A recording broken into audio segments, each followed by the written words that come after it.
Elhamdülillahi Rabbil alemin. Ve salatu ve selamu ala seyyidina seyyidil enbiyayı vel mursalin ve ala alihi ve sahbihi ecmaîn. Muhterem Müslüman oğlum, imani celetelerdi inşallah Teala memnunne melek başardığıma oraya 2 geceden bir olur, 3 geceden bir olur, heftenin içinde bir olur. Bunata bir vaktin Cumhur borçuna vara Allah Teala tevfik verdiğinde meşhurum inşallah celesat-ı dini koyurdurun. Muhtelif unvanlar bilen. Türkmene ne oldu deyip bir mecmu gurun uğart var ya inşallah. Onu inşallah uğart gider.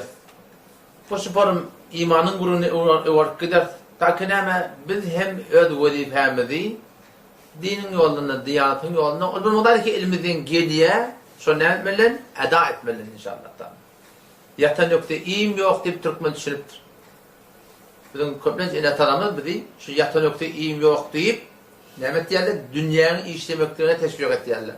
Hakikatte hem dünya mali hem halallerden, ödünden çüreyim, inatağın kömekçi olmadan çüreyim, hanımadandan çüreyim, o da ulu hamur ibadetin verir. Beşer diye ki, Allah Teala'nın ibadetlerini kutayi etmedi. Yatan yok diye, iyiyim yok, idinde yeni bir keppa ne mi? Yatan adama din yok.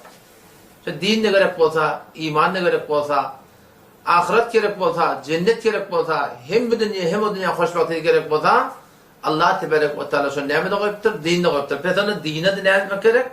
Zahmet çekmek gerek buraya. Yatan yok diye im yok, yatan adama din yok diye. O şekilde dine zahmet çekmek Müslümanlığın her bir Müslümanın vazifesi. Ne tane vakit ahım olan vazifesi? Belki her Müslümanın vazifesi ne mi? Dine zahmet çekmek.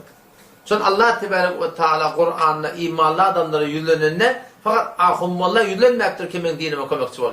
Belki tamam imanlı adamlara erkek olsun, denan olsun, yaşlı olsun, yaşkışı olsun, ortamayanı olsun, alim olsun, karası olsun, her kim elinden gelen mıqdarsa dine kömekçi olmaklığı Allah Teala bizden takaza ettir. O dine kömekçi olacak, onun Huday Teala'nın birinin vaadeti var, o ne mittir? Benim de kömekçi olacak diyor. O da Allah Teala ne mi diye? يا أيها الذين آمنوا إن تنصروا الله ينصركم ويثبت أقدامكم يا أيها الذين آمنوا إيمان getiren adamlar, iman getiren erkekler, iman getiren denanalar in tensurullah eğer Allah'ın dinine kömekçi olsanız ne mi çözüm ya Allah yansurukum men Allah'ın kömğünde olacak dedi. Men Allah Celle Celaluhu'nun kömğünde olacak dedi. Ondan sonra وَيُتَبِّتْ أَقْدَامَكُمْ Alp barayan yolunuzda sizi sabit kadam takacak. Namazınızda, namaz cemaatinde, hicabınızda, din diyanetinde Allah'ta tevfikatını verip duracak gibi doğrudan icra yağlamayın yani. Peki onunla dine oraya yaşamaklığa her bir Müslümanın vazifesi, dine zahmet çekmekte kim? Her bir Müslümanın vazifesi Müslümandır. O zaman şu konuş feza mecazi, şu novatına yetirdi. Şu adının elinden şigelip doğu, başaki rahmetler hem inşallah, geldiğinden fezai hakikide de, yanmaklık bilen, bozmaklık bilen, celesat-ı dini koymaklık bilen erkeklerden çüreyim, zenanlarını şimdi her gayet ödeminden gelen mıdarsa etmekte gerek. Ama şu fezada var, ola kamr, qav feza, qiynan da şunsinne, ne kadar tehlikeli atlar var, hem yom ediptirler, qavda atlar hem şun mukabilına, eline yalın sermeyip, elinden geleni etmekte gerek. O da şuradaydı Müslüman doğulan, her kim, her bir mıqdarı ki elinden geliyor, dini kömekçi olmakta gerek. Bu da şey, hem becerimizin vazifeti. O da İsa Aleyhisselam ne mi diye? İsa Aleyhisselam bir vakti öl vaktında, öl yararlarına, İsa Aleyhisselam yararlarını yüzlenip aydıptır. İzqanil havar, öl yararlarını şunu yüzlenip aydıya. Ki, men ensari ilallah deyiptir şunu. İsa Aleyhisselam öyle yararlarına Allah'ın öyle kim bana kömekçi olacak bu diye deyip aydanına sonra İsa Aleyhisselam yararları ki öyle havari diye ya kalu nahnu ensarullah biz Allah'ın dininin kömekçisi deyip şöyle ayet yaptır. Onun şu daydı Müslüman doğun hemşinani ki İsa Aleyhisselam vaktında İsa Aleyhisselam öyle yararlarını takaza etşiyarak kim dinin yolunda bana kömekçi olacak kim Allah'ın öyle kömekçi olacak diyende bir cemaat ayağa kalıp da bir kömekçi deyip bana şunu eve geliptirler. Eynen şu tağaza Allah Tebarek ve Teala Kur'an'ı bizden edeyim. Yani okuyan ayetim. İn tensurullah. Eğer Allah'ın dinine kömekçi olsanız Allah Teala ne bittir? Menimize kömekçi olacak deyiptir. O da şu da ayet çok yani hem mukaddemeye gururum şey. Şu tağırışta getirmen vaqt elinde olsun. Mukaddeme gururunda şu musulmanda oğlum ki bizim hemmeceğimiz dinin hakkında, diyanatın hakkında, imanın hakkında, Kur'an'ın hakkında, şeriatın hakkında, dinin hakkında, diyanatın etmekliğinin hakkında, teleketçiliğin evine geçmekliğinin hakkında, şeriat idarasını yürümekliğinin hakkında, teleket ardından gitmekliğinin hakkında her bir mıqdar ki bizim ilmimizden geliyor. Şu bizim her bir Müslüman atlığın neme? Bizim vazifemiz. Şunu bu unvanı vazife etmeli. Bu der ki men etsem sogap ba, etmesem gün sogap yok. Yok böyle değil. Belki biz etsek sogap ba, ve biz eğer dine kömekçi olmasak, biz ne mi? Azap ba Müslüman'da o. Bir de katıl günahkarlık var. Nelekem kadim Türkmen akidamızda ne mi? Türkmen akidamızda 40 farz var. Ey beraber sırrda 40 farza niyat bil. Her kişi o niyat bilse ahirin abat bil. 7 iman. Her kim 7 imanı bilmeli. Ve öyle kalbe son ananmalı. Beşe İslam her kim Müslüman olacak o da 7 imandan sonra Beşe İslam yaşayışını getirmeli. 7 iman, Beşe İslam, 12 farz namaz, 3 usulda hem taharet hem teyemmüm 4 bil. Bir tidir ol emri maruf nehi münker işleri. Yaksa çağırmak, yamandan aytarmak her bir Müslümanın o nemedi vazifesi yok. Hem sana kendince Kur'an'na, Sure-i Lokman'na Lokman Aleyhisselam oğulcuna neme diye? Hava, eğer ayetleri oradan yardım etse. Ya bunayya akimis salah ve'mur bil ma'ruf ve neha anil munkar wasbir ala ma asabak inne zalike min azmil umur. Ya bunayya oğulcuğum ahun nero. Moğlu dero. Ya başa burada dero. Bir yımlık yalak oğluna Lokman Aleyhisselam Müslümançılıkta doğru yaşayacak olsam, diyanata doğru duracak olsam, o Lokman bir tavsiyelim verdi o da ne mi? Yaksa çağırmaklık. Ya bunayya oğulcuğum akimis salah, namaz doğru suretini yerine getirin, ve'mur bil ma'ruf, yaksa çağırın, ve neha anil munkar, telefeden aytarın, vasbir ala ma asabak, ten eğer yaksa çağırın, yamandan aytardan, sana kep bunun aytayan ne oluyor, diyen ne oluyor, söyleyen ne oluyor, söylemeyen ne oluyor, oğlun netikat bile neme diye, vasbir ala ma asabak, alparyan yolunda, yaksa çağırıp paryan, yamandan aytar paryan, nama doğru solunda yerine yetecek oluyordan, kıyınçılıklar vardır diye o de. Kep kurumlar vardır diye. Sonra sen ne etmeli? Sabretmeli. İnne zalike min azmil umur. Şiyan kaydılan dağıtla, yaksa çağırıp yamandan aytarmakta, kıyınçılıklar görenle, perişanlığı görenle, şok önünde durmaklık, Allah Teala'nın ezmeden dağıtı diye. Yani Huday Teala şu bendelerinden isteyen dağıtı, şok kıyınçılıklardan hemen Müslüman'dan kaim durmaklık gerek. Çok aşağı kıyınçılıklar bilen biz taylanyan. Odam şu taydan ben bir gece şöyle önkübür seydeme bet kol oldum. Mevzudan çıkmayın Müslüman'da oldum. Hemmeceğimizin şi vazifemiz, şi bir de bir vazife-i şer'i, bir de farda ayn moluğu şu konçun, yaksa çağırmak, yamandan aytarmakın hukmu neyme? Ki böyle gerekil dağıtı hukmu diliyor şuna. Farz mı? Farz terk olduğunda farz, vacip terk olduğunda vacip, sünnet terk olduğunda sünnet, emr-i ma'ruf nehi münkerin hukmu neyme şey? Şu konçunun zamanında neyme terk oldu? Farz terk oldu Müslüman'da oldu. Efe aşkar farzla terk oldu. Onun şu da Müslüman'da oldu. Bizim her gayetimiz, her bir mıqdariki ilmiden geliyor, şol mıqdar dina, diyanata, her bir mıqdariki gelsin. Ne forum gelsin? Şuna ne etmek gerek? Kömekçi olmak gerek. Dilin bilen geliyor, dilin bilen olsun. Elin bilen geliyor, kalam bilen olsun. Malın bilen geliyor, malın bilen olsun. Canın bilen geliyor, canın bilen olsun. Muğetin mami, muğetin bilen olsun. Her bir sorutta Müslüman doğan, biz şu duygu bizde döremeli. Bizim hanavadamda şu duygu döremeli. Oğlum, kıydım, ene, ata. Hanavada olup dine kömekçi olmakla. Her mıqdariki elinden geliyor. Kavluk ötsün, namaz yetin, namaz cemaat yetin, hicab yetin, Kur'an yetin, sünnet yetin, her bir mıqdariki elinden geliyor. Şunu biz var ahim, kamilen hanavada olup, dost, yar olup, el verip var ahim, kol verip, rahmet çekmek gerek. Nihayeten ne var netice? Netice şu olur, her Allah Teala'nın aydanı. Bir de Allah Teala mededi gerek, nusreti gerek, kömeği gerek, Kuday'da ne mi dedi? İn tensurullah, eğer Allah'ın dinine kömekçi olsanız, yansurukum, Allah'ın kömekçiniz olacak dedi. Bizim otam yerimiz, içerimiz, giyerimiz, minerimiz, günah şoğumuz, hayta bir kıyınçılıklar ikade var, gerek dağıtlığımız var, bir de yakınlaşmalar, düşmanlar var, yakınlaşmalar, meniçilikler var. Şunların hemmesinde Allah Teala'nın bir de mededi bolup duracak. Ondan sonra ve yutebbit aqdamakum diye Allah Teala. Diyanet yoluna alıp barayan yolda Allah Teala sabit kadam takacak dedi.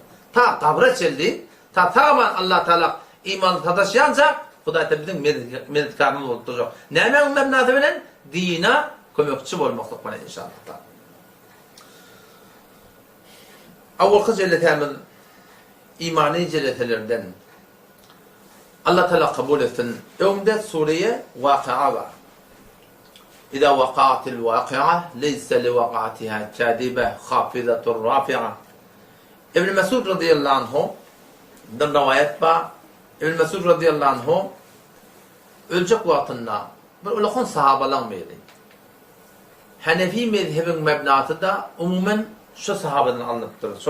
Şol vakti Hazreti Ömer radıyallahu anhu desturuna vara Mekke Medine'ni koyup şu Arağa, Kufa, Bağdad'a şundan alım yayratmadan çürüyüm, din tebliğ etmeden çürüyüm, diyanete kömekçi olmadan çürüyüm, göçük kaydıktır. Hazreti İmam Azam rahmetullahi ustaatlarda şonu tataşıp, şundan alım öğrenip, hadis öğrenip, tefsir öğrenip, ondan bir arkada beyanlayınca İmam Azam rahmetullahi aleyh şunun şagirdleri oldu.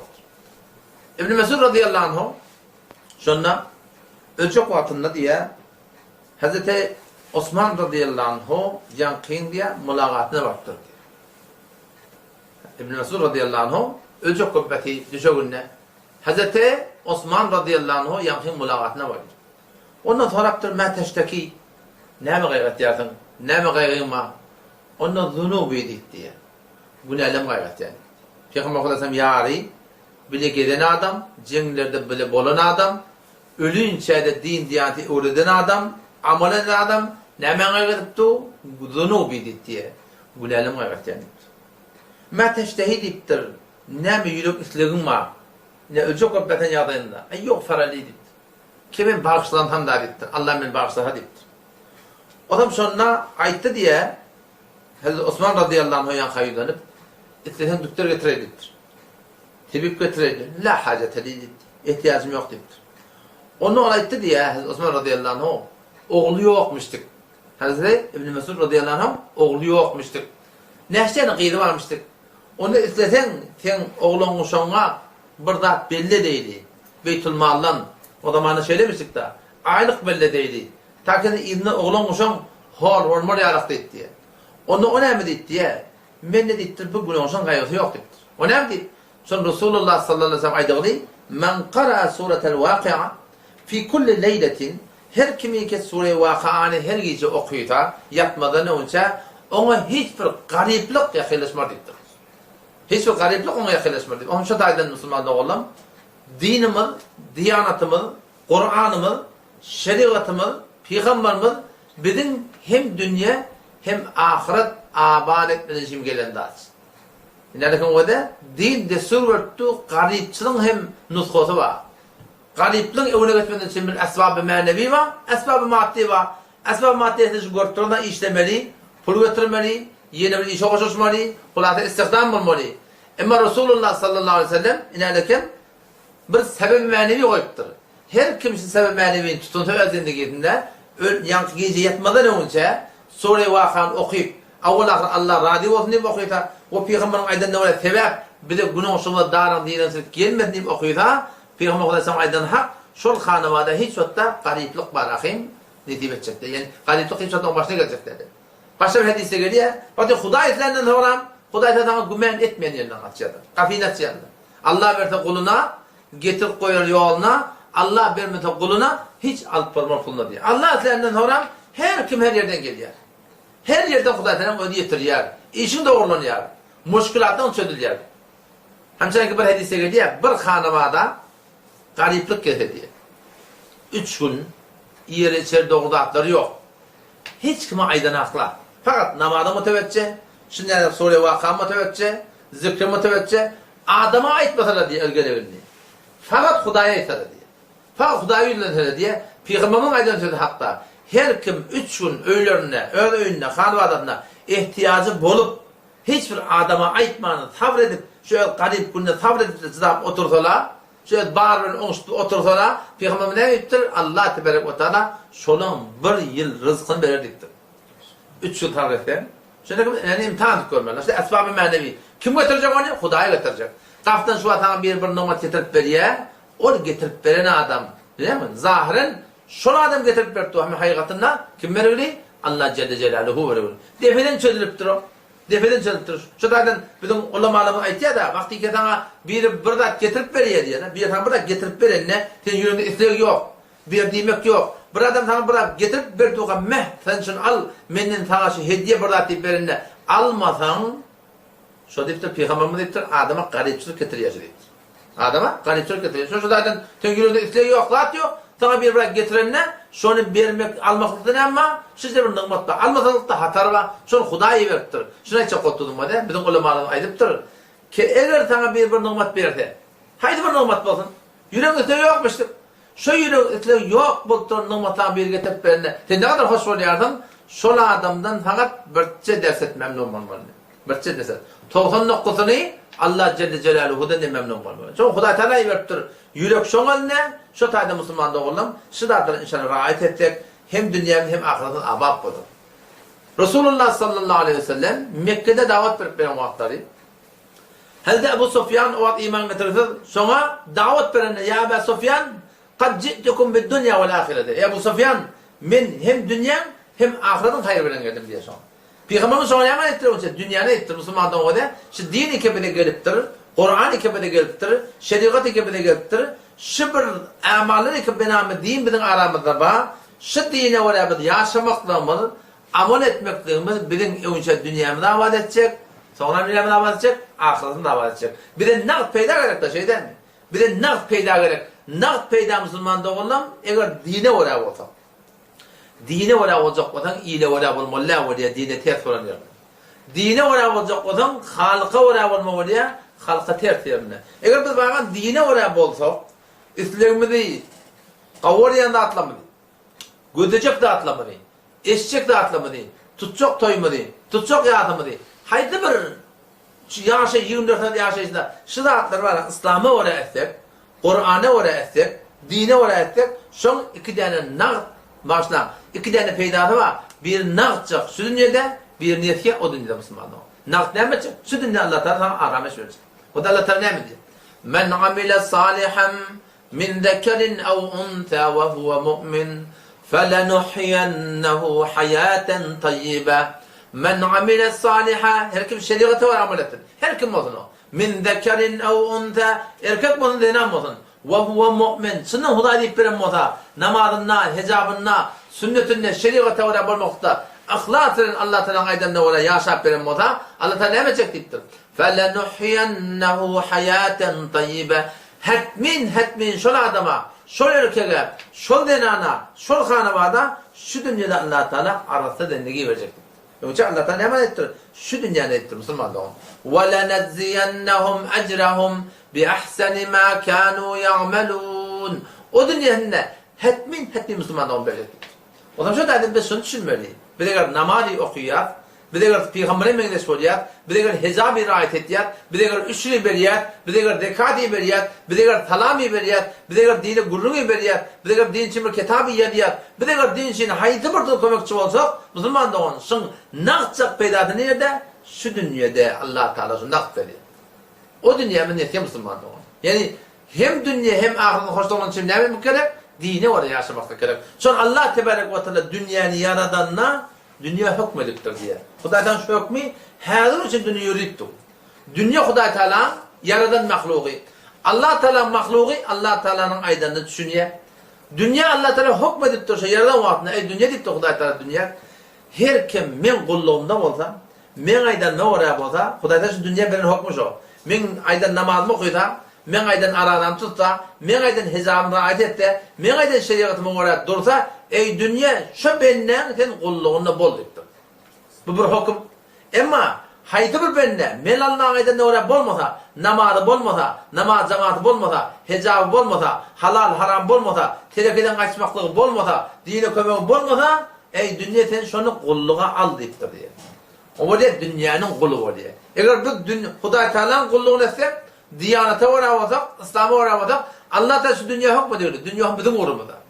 Yine hem sen aytyanın oraya ötmekte sebep oluyor. Yarın sen aytyan onun yamakta sebep oluyor. Sen din uğrunu başla. Dünya uğrunu Allah Teala'nın uğur tutup koyarız. Ağlayacak bilen bereket verecek Müslüman da onu. Emma eğer biz Diyanete uğrayıp bolmasak, Kur'an'a uğrayıp bolmasak, şeriata uğrayıp bolmasak kim dererse?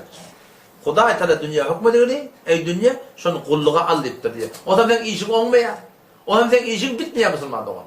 O zaman şu daydan biz şunu düşünmeli. İslam'a uğrayıp yaşamaklık, Kur'an'a uğrayıp yaşamaklık, dine uğrayıp yaşamaklık da ne mi fayda var? Ön faydamız var. Nefki ahiret değil Müslüman doğan. Şu dünya ne? Şu dünyada fayda var. Nerede Peygamberimiz ne diyor orada? Her kim 5 vakit namaz cemaatine kaim olmalıdır. Her kim 5 vakit namaz cemaatine kaim olsa Allah tebarek ve teala şunu 5 vakit hilecek deyiptir. Avuk ne ben kurum otağı olayım. Dördüsü netiyan kurum. O dünyanın kurum. Dördüsü o dünyanın kurum. Ama birine şu dünyanın kurum. Her kim 5 vakit namaz cemaatine kaim olsa Allah tebarek ve teala şunu 5 vakit tine olacak. 5 vakit masa tine olacak diyen. 5 vakit hilecek. Hormat edecek. Şu ben netiyle olacak. Avuk neme? Dünyanın daran dilinden çıkacak dedi. Bir de şu dünyanın daran dilinden ne kadar bizim üstümüzden koyuyor. Ne kadar şu at barakım bizim deryamın olsa bizden kaçıp var ya beylerden. İşlemi dağıtmamızda bereketsizlik tafılığını. Ekran çıkmasa doğrultuğunu barakım bolana. Ne kadar perişaniyle bir zindegimizdeyken şu avukun son neme? 5 vakit namaz cemaata Müslümandığın gayrıdırmak. Şu bereket ne? Avval baştan dünyanın daran dinin çıkıklığına Hudaý Taala Peygamberi bize ne mutlu bile. Bize şun müjde verildi. Bize şun boşluk verir Müslüman. O zaman şu daydan öde. Kullen dine oraya yaşadık, İslam'a oraya yaşadık, Kur'an'a oraya yaşadık. Dünyamı da avap olacak Müslüman doğan. Ahiretimi de avap olacak. Yani naqcak barahim Hudaý Taala bilen Peygamberimizin aydan görür. Euzu billahi mineşşeytanirracim. بسم الله الرحمن الرحيم إذا وقعت الواقعة ليس لوقعتها كاذبة خافضة رافعة إذا رجت الأرض رجا وبست الجبال بسا فكانت هباء منبثا وكنتم أزواجا ثلاثة فأصحاب الميمنة ما أصحاب الميمنة وأصحاب المشأمة ما أصحاب المشأمة والسابقون السابقون أولئك المقربون في جنات النعيم ثلة من الأولين وقليل من الآخرين إن شاء الله من نمينا şu imani cedetlerde haydratik min marahim şu borun bir çağırtam şu yüce imani gururumuz var deyip aytsam yaqinden gururumuz var deyip aytsam şu gurur inşallah bizim diyetimiz hani Sure-i Vakıa'nı inşallah ben başardığımı oraya Allah'tan tevfik verdiğini de açıklar verelim. Şu asıl neyme doğrulanmalı? İman doğrulanmalı. Türkmen iyilik ki şu Türkmenin sporun bizim namusumuz zir suala gidiyor. Hicabımız zir suala gidiyor. Mescitlerimiz boş oluyor. Hücrelerimiz ay anlatı 20 yıl kardeş. İçinde mol tapılmak öyle kıyın. Belli hücreler bulamada. Nerede müşkül var Müslüman'da on?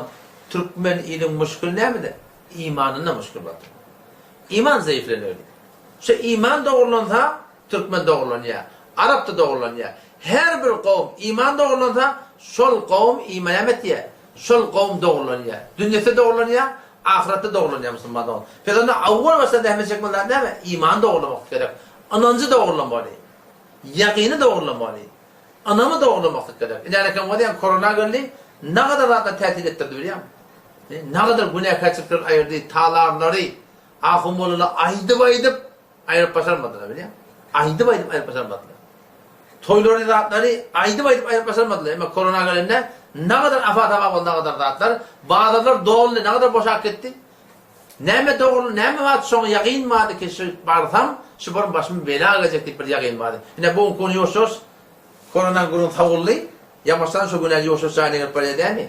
Ne ettirirsin biliyor musun? Anam ettirdi sonra. Şu doğrudur Müslüman doğan.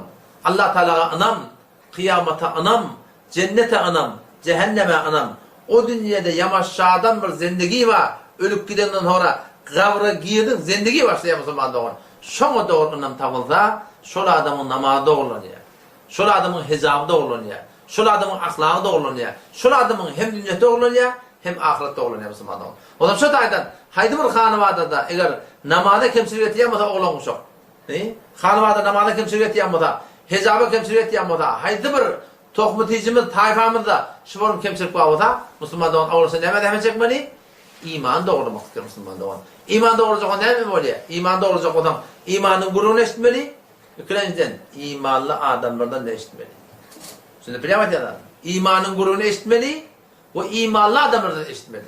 İmanın gururunu eşitmeli. Şundan şu ayetiyanatlarına amal ettiyen ahunun, molladan şu cennetine oturup eşitmeli. Ta şunun bereketi ne oluyor? Şunun ayetiyan kepleri Müslüman doğan yüdük tutulmaktan tebek oluyor. Avul baştan Allah Teala'ya anam. İza vakatil vakıya Allah'ta her vakti kıyamet vakıı hadi. Kıyamet hasan mı olacak? Kıyamet gelecekte olacak. İki bölüm kıyamet var ettirildi. Bir kıyamet var, ferdi kıyamet var. Bir kıyamet var, cemi kıyamet var. Bir kıyamet olacak, o ne mi kıyamet? Peygamber ne mi diye? Men mâte fakat kâmet kıyametu. Her kim ölse, son kıyameti kaim olur. Yani şu an ben ölsem, sen ölsem, ketmeyin biz bir gün öleceğim. Şu ölen onun, şu adamı ne mi diye? Kıyameti başlayan Müslüman'da on. Yani kıyametin avvalki menzili ne mi? Kabr. İnnel kabre evvele menzilin min menazil ahirede Peygamber. Kabr diye o dünyanın menzillerinin avvalki menzildi. Femen neca minhum her kim şu kabrda, kabra tamamen girdi. Baranı işleyen sonra olacak. Sonra doğru cevap verdi. Ondan sonra azat etti Peygamber. Ve ama her kim şu kabr kıyametin avvalki menzilinden bir menzil şu kabra doğru tamamen imanla girmedi. Ondan sonra beter tehlike olacak dedi Peygamber.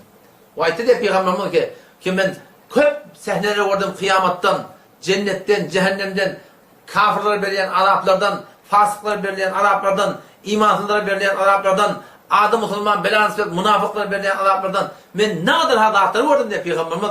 Emma şunların hemmetinden, hatta şu cehennemden de vehşetnârak, katanrak, korkuluzrak, ne mi dedi diye? مَا رَأَيْتُ مَنْ دَرَيَنْ قَدْ اِلَّا وَالْقَبْرُ اَفْدَعُ مِنْ hemmetinden beter şu kabır dedi diye. Kabır beter tehlike değil.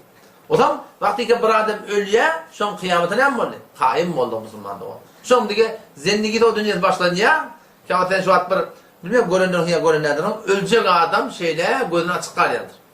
Şu açık kalıyor, ne açık kalıyor diye, şu ruhi, uçaklara göre can çıkacak oturan adam görünmeden, uçacak ayağa kalıyor. Sonra dide geliyor, sonra göğe geliyor, sonra kursa geliyor, şu haşlap, şeyle ödün gözü yakalıyor. Şu adam, şu ruhunu gözü yakalıyor diye.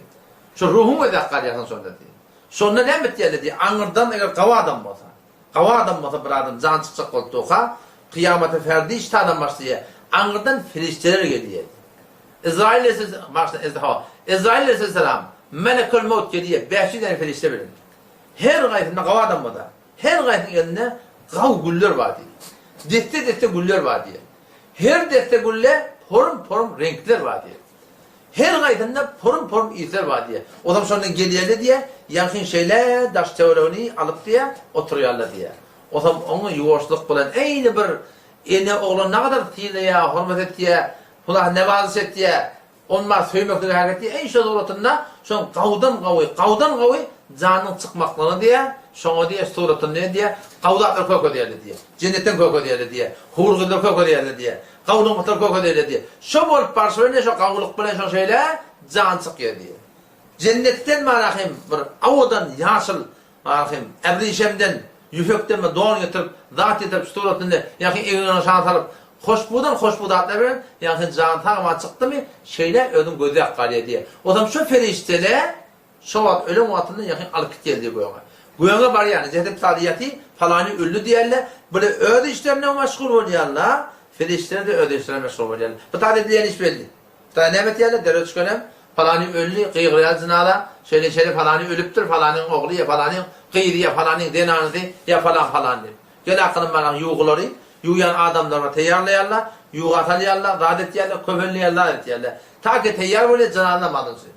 Şu vakti selim nemet yerler diyor, imanlı adam, imanlı denen adam, şunu huda edip veren adam, vakti ki ölecek olduğuha, şunu ferişteler iniye diye. Tetenezzelu aleyhimul melaike, ölecek adam ölecek vaktinde ferişteler iniyerler, Allah tekhafu korkman, ve la tahzenuna rahat bulman, ve abşiru bil cennetilleti kuntum tu'adun. İnalekem cennet badiyadlar, bağlık badiyadlar, şonu hoş olun, inalekem hüle gödeşittu, ferişler aytiyarlar, nahnu evliyaukum fil hayati dünya ve fil ahire. Bize kömekçiyiniz, bize yarı yaver, dünyada ahirette devet yaradı.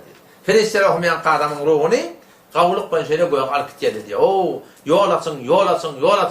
Kava adam diye.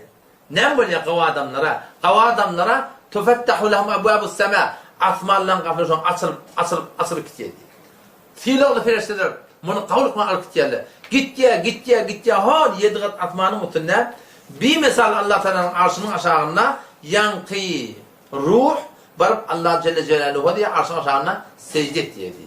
Secde edip şu doğrultusunda ondan sonra yamaçlarını şimdi öğürtü alkayt geldi. Nemme o da kabra cevap vermedi.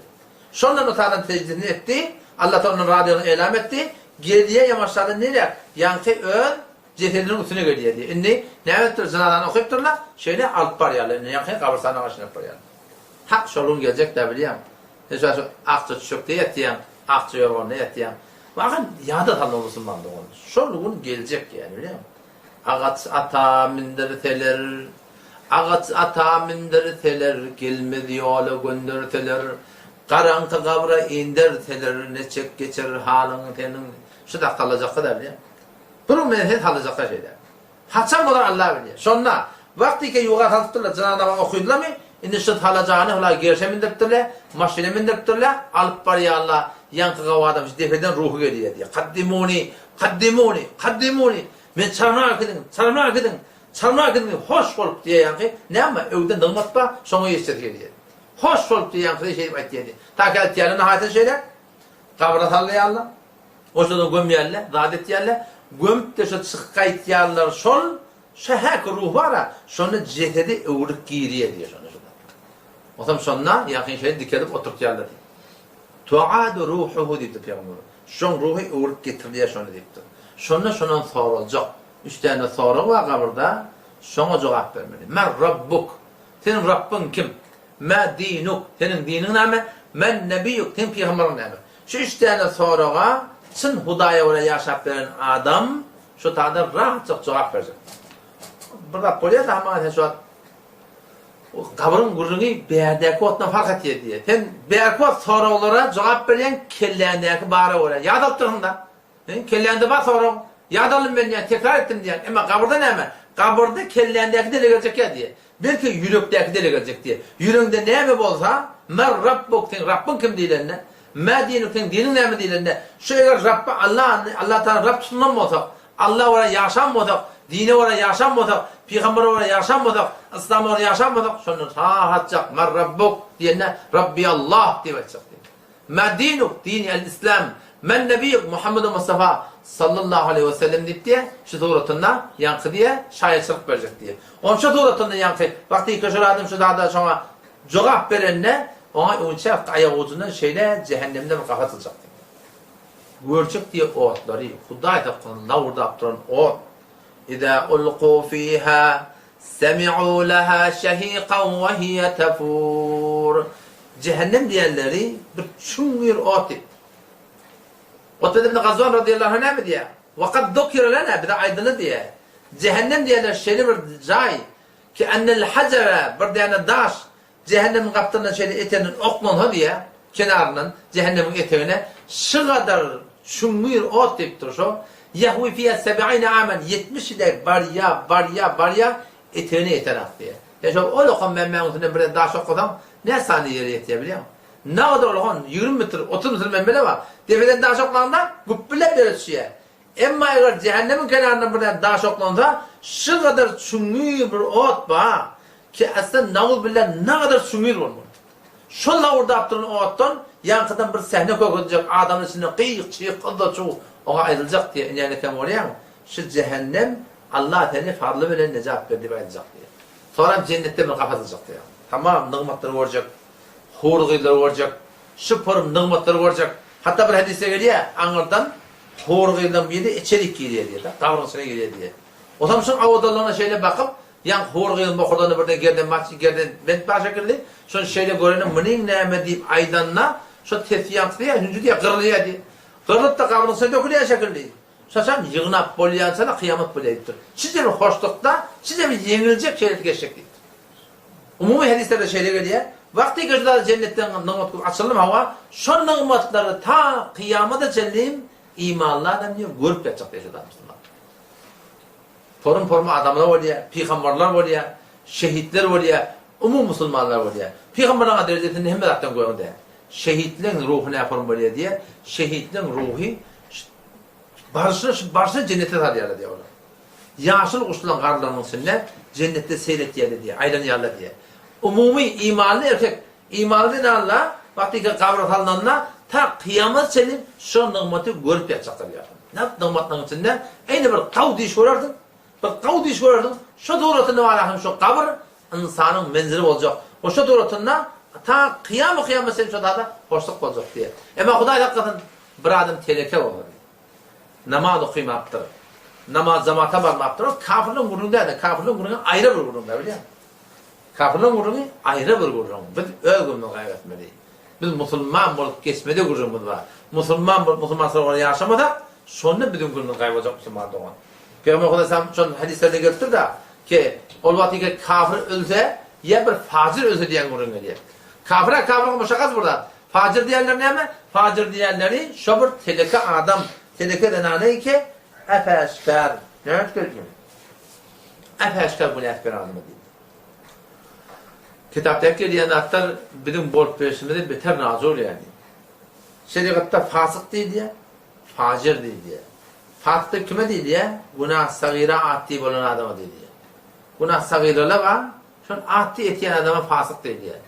Facir deyip kime değil diye. Facir diyen efeşker iyiliğin artık günah ettiği adama değil diye. İyiliğin artık efeşker günah ettiği. Şuna facir değil diye. İnnel fuccar lefî cehîm diyor. Bir şey Allah'ta fuccarlar, facirlar, efeşker günah ettiği adamlar set kat'en cehenneme gittiler.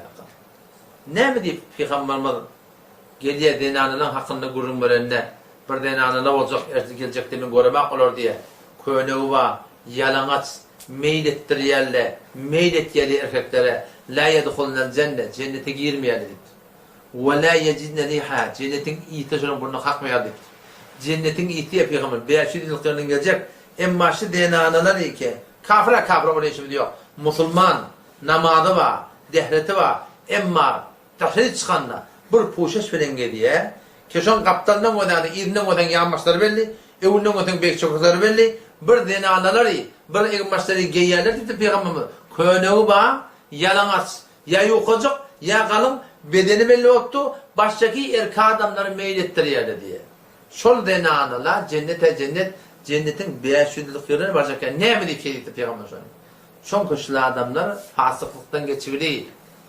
Fasık diyelim günah sagirani ati otur. Facir olur. Efeşker günah etkirpiyor. Ne tena günah etkirpiyor? Belki baştaki adamları günah karşısına çağırıyor Allah yani. Denanırken bu da bilen akla veriyor. Denanır şu zulur etkirpiyorlar, tilki ilmaşı etkirpiyorlar, erkek adamlar sonra meylet yani ne kadar denanır bilen akla. Ay Allah oğlum dikkat edin o da. Erkeklerin ne meylet yerlerini, erkeklerin ne yapalım fesada çekil yerliklerini, şiddetin geyiplerin puşacığından, belasfeti ve alakim, mu'min Müslüman haygıyla, şınar cami'a nedir o doklayarlığını, şın kimden sonra? Evet Adem'inden sonra. Evet erkeğinden sonra. Evet erkek doğundan sonra. Ne kadarını bilen aklısı biliyor musun? Oğlum şunu atla ne böyle, şu cami'anı fesada edecek ya. Peygamber ne mi diye? Vel fitnetu eşeddu minel katl. Fitne deyiptir, Adem öldürmeden biter. Fitne diğerleri ne biliyor musun? Adamlar dinine ne olmak? Bir bernamaları iyi. Bir işleri etmeklik, bir sürü yollar oylamaklık ki adamlar dinine ne olsun? Peygamber ne mi diye? Ma teraktu fitneten adarru ala rical benise. Men ummatimda inki erkek adamları harap ettiğin zat ne deyiptir? Heleli deyiptir. Ma teraktu fitneten men ummatimda erkek adamları ağır baş fitne azmayış, şunu gumrah ettiyen, yolun çıkaryan, ne bitti Peygamberimiz? Endise denanalar etti. Şu denaları ki, şu puşuş bilen camada gidip yerler, şu denaları Huday hakikaten set imanlı ihtiyarlıdır. Buna hiçbir şey yok. Şu Peygamberimiz etti ya, kullu ümmeti min ummetim Allah Teala, hemmedin mahfete edamali, illel mücahilin, meğer efeşkar günah etti. İşte aşikar günahdır. Aşikar, hakikaten şu an Hazreti Yusuf Aleyhisselam'ın dastanlarını okuyardın ki Yusuf Aleyhisselam şu da Aziz-i Mısır'ın dini anlatı, şu oyunu yaşak etmeye, nevcavan olan, cavan olan, hakikaten yaşlı yeten olan, avdal onu yeten olan, kuvvetine gelen olan, o taraftan azizimizin zenaneti, şuna teleke niyet edip, nemet ya, geliye, onu bir otogat alıyor. Şuna ne yaşam vermiştik da? Otogat alıyor. Ve gallakatil ebvab. Kapıları da kulpladı diye. Ve kâlet ayette diye. Heytelek. Gel evo deyip de şurada ayak kapını. Hey şöyle. Tesavvur kalamayın. Nimulukta oryan bulup, öz avdalıklarını köküdüp, hakkay lok dedip ödünü, heytelek gel evo deyip diye şöyle. Eynin şu mesele şunkun, Musulmanın çağatı bilmeyedik etmiyor. Şu birden ayarlı olamıdı ki şunkun cırvor bilen etmiyor. Ya Türkmen köynek büyük çöküğü belli, eynin şu Aziz-i Mısır'ın zinanatının Yusuf Aleyhisselam'ı bir otoğut alıp, kapıları kulplap, gel evo deyip zina çağırışayarak, şu birden ayarlı olamıdı bilmeyeni, eynin için icet etmiyor. O bir de erkekler de şunkun bana bir hıyal oluyor. Bir de de bilmeyen için Allah'ın bir namsa, ara, utancı telekelüğünü. Ne kadar telekeler? Sen şu an eğer Huday hakkında bir gel sen denanan aptalından, sen kıyının aptalından, sen denanan kıyının yürüyüp böyle yaka, bir falan ha, ey vay mani, ey vay falan da ta deyip ayıtta, şunu şey erkek dohlar mı, dohulmar mı? Dohulmar mı? Dohlar değil mi? Emma sen şu kun camamızda, şu şuburun rahatça şeylik bizim Müslüman ayarlı oğlumuz, o da ki namaz okuyarlar, namaz zamata varyarlar, diyanete uğrak olacak deyip, ödün çın hudaylık sahip veren adamdan da, kıyınan haklası zaten bilmeyen etkiyetkiye, şu puşeşten çınlı Müslümandan tavuk etmek istedim. Çınlı tavuk etmek istedim. Yoksam okuyan namazdan peydası yok. Çünkü namaz okuyan namazda amel edemez. Namaz okuyup namazda amel etmeden, Kur'an okuyup Kur'an amel eden Müslüman doğan bizim gülümüz var ya. Parayla asli gülümüz. Teleka adamın zan alacak Kur'an. Anında Hazreti İsrail Aleyhisselam geliyor, 500 tane ferişte verelim. Huday hakikaten bir vehşetnak şekil bilen geliyor. Nacur tuğratını ne geliyor diye. Hazreti İbrahim Aleyhisselam bir vakitte Hazreti Cebrail Aleyhisselam Hazreti İsrail Aleyhisselam'ın yanına götür diye. İbrahim Aleyhisselam'ın yanına Hazreti İsrail Aleyhisselam götür diye. O Hazreti İbrahim Aleyhisselam onu deyiptir. Şeyle teleka adamın canını teleka tuğratta alayan. Şun ne formalyan, ne bir şekilde olup geliyen, şun bana köküsten deyiptir. Onun Hazreti İsrail Aleyhisselam dedi ya İbrahim, sen bana cıda bilmiyorsun deyip diye. Onu ne bir göreyim? Dur kökü bana deyiptir.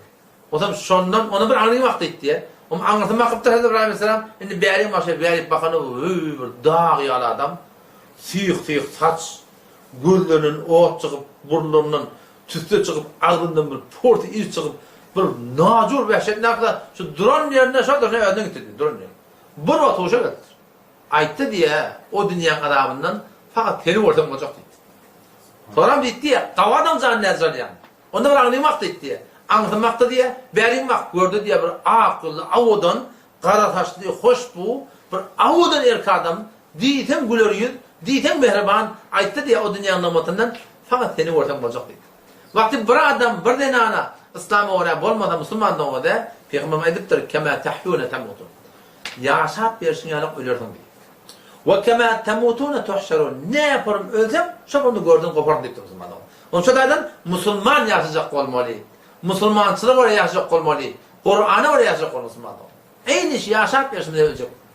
Yakup Aleyhisselam'a da oğluna ne mi diye? فَلَا تَمُوتُنَّ وَلَا تَمُوتُنَّ إِلَّا وَاَنْتُمْ مُسْلِمُونَ. Ey oğlanlarım ölemem meğer Müslüman ölün diye. Müslüman ölmek bu değil mi demek? Menzurşi diye müfessirler. Müslümançı oraya yaşa. Namazılca kadar, dehletilce kadar, üstünün zahinde olsun, zekatın zahinde olsun, miras doğru paylaşan buladın, şeriatı oraya bol, İslam'ı oraya yaşa, eğer ehyanın ölümde gelse, İslam bile dünyadan gider yarak diye. Vakti bir adam, teleka adam, can alma olanına, yani Hazreti Aleyhisselam geriye diye anladan. 500 tane ferişte, o da kalın. Her gaydı bir şekil, her gaydı bir form, vehşetnak çehre, İdn-i Ulukan tokmak, yankini, yadribune vucuhahum ve edbarahum. Yüzüne vuruyorlar diye. Arkana vuruyorlar diye. Uhricu enfusakum. Bolun canını çıkarın diye. Kıstap, kıyından edip Huday hakkıdan canından diyorlar diye Huday hakkıdan. Ondan sonra ne mi? Ruhu çıktım hava, bunu goyanlar kıçacak vuruyorlar diye. Karşı karşı. La tufettahu lehum ebvabus sema. Ola adamlara atmanın kapıları açılmıyor. Ne evet yerler? Bunu alkayt yerin eteğine diye. Yerin eteğine siccinlik bir yer var. Şu dağda teleke adamdan ruhları saklanıyor diye. Eltip şu dağdan koyuk edip, şu dağdan adaptan koyuk edip, bu dağdan bunu yuğa tattırla, daha dediptirle. Neyle kemşini var, cınahı alıp parayı alamay, yankı ruhu uğurt geliyor diye. alıp var ya da şeyde bir kıygırıya diye. Peygamber Kuda sana ediptir, şoň tesini insanın bilen zınlardan başka hemme şey ediptir. Eğer insan esnedi bihuş olur ediptir. Şıbır vehşetten ben niler alıp var ya, hevaya gitmeyen deyip yürü alıp var. Kim o tesini eşeğe bu zaman? Al git yerle, eltiyerle cahil şonu ruh öğürük gelip de, şu taada sonra olacak. Men Rabbuk, Rabbun kim? Ha deyip du diye. Ma dinuk, yine şu cevap, ha deyip diye. Men nebiyuk, hiç sayını cevap verpiler. Sonra Huday hakikaten, avul baştan cennetten kafası diye. Şöyle, oraya mı ne dekem? Ne kadar nığmatlar var. Şu nığmatlara sen girmelisin. Emma sen bunu kadar bilmedin. Allah sana mukadder et koyanda asıdı. Bunu sen kadar kıymet bilmem, bunu amel etmedin. Bundan mehrum olun deyip, sonra cehennemden kafasını, kıyama sen şu adapları görüp, bir adam bir vehşetnak, bir korku olur, kabir diyenler, şeyde burada şu görüp yatan da adam, nacur adaptar, ta kıyama da seni Müslüman doğun ne mi? Şu bopturacak. Şu da Müslüman doğunlam, özümüz sonuna yapmak gerek. Kur'an şuna etti ya, İzâ vakâtil vâkı'a, urvatike kıyametun gopsa, leyse li vakatiha kâzibe, kıyamet kopanna, onu bir hiçbir inkar edecek adam olacak ya diye. Kopanna inkar edecek adam olacak ya. Yani ölüm başa gelinne, o dünya görende hem adamlar inanacak. Ama bu dünyada ne yapar? Bu dünyada anan yalla da var, anan yalla da var aslında. Kıyamet bolanna, kıyamete ferdi bolanna, azal canımına gelenne, yol asli kıyameti ki olacak. O bolanna, o hiç vakti onu bolandan sonra ruhun almana gelenlerine sonra can çıkmalı vakt bolandan sonra Ezra İslam gelene sonra onu Müslüman da onu hiçbir inkar edilecek adam yok. Sonra adam hakikatte şuna inanacak diye. İzâ vakâtil vâkı'a al-vâtike kıyametun gopsa. Bu tadek ayeti Kur'an on asli kıyametten vurulattı. Bir vakt olacak, asman yarılacak, yer darılacak, yıldızlar dökülecek, deryalar üşecek, hem buna çelim olur.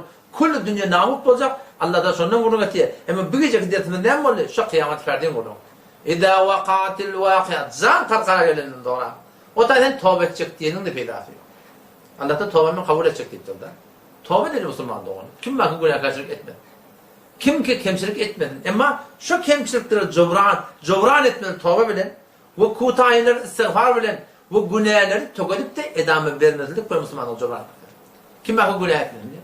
Şunu cevran etmek gerek. Tövbe etmek gerek. Haydi burada da bilmeyediktir. Bu da bilmeyemişsin bu da. Toram agahi yaptırdık ki vağa şeylemiştik. Vağa sizlemiştik Müslüman doğun. Şu da atlardan çından gevreğimizi çekmek gerek yani. İzâ vakâtil vâkı'a al-vâtike kıyametun kopanna. Leyse li vakâtiha kâdibe. Kıyamet kopanna. Ona hiçbir yalan diyecek adam yok Müslüman. Şolun adam hakikatte yaqin edecek. Ölmeli. Gitmeli. Şolun adam ne mi çek biliyor musun? Şolun adam yaqin edecek. Kella hergiz böyle del. İzâ belagatit terâqi. Ol-vâtike can karkaralet ediyor Allah Teala. Şu bunun gelecek şu. وَقِيلَ مَنْ رَاقٍ Sonra ayrılacak. Çüfleyen getirin.